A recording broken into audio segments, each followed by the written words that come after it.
Nork Deddog, Ogryn Bodyguard, Codex Imperial Guard, 3rd edition, written by Jervis Johnson and Gavin Thorpe, page 25, narrated by R.J. Bailey.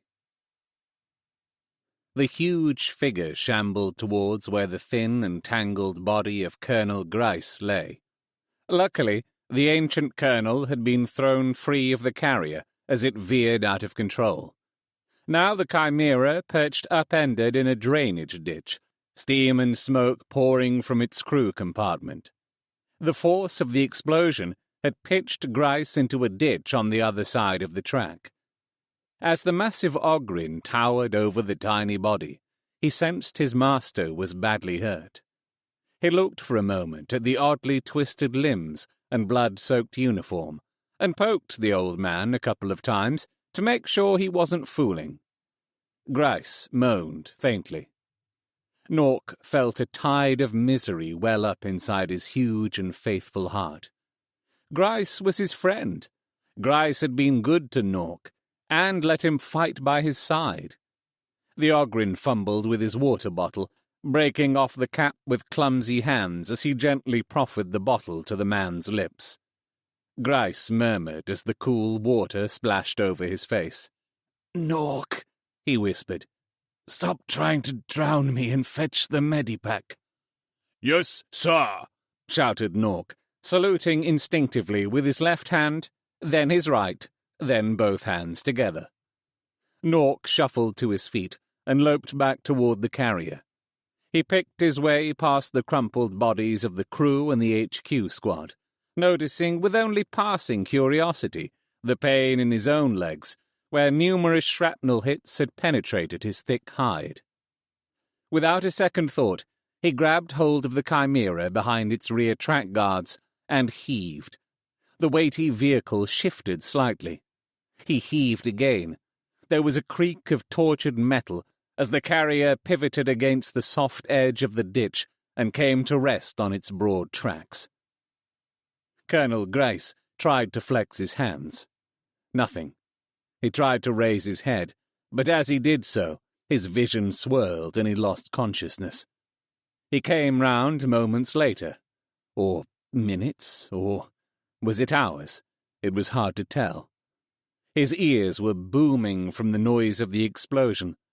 All he could hear was a sound like something large and heavy being slowly dragged over an unyielding surface. His sight seemed to be growing dim and shadowy. Then he realized Nork was standing over him, and beside Nork was the wreckage of the chimera.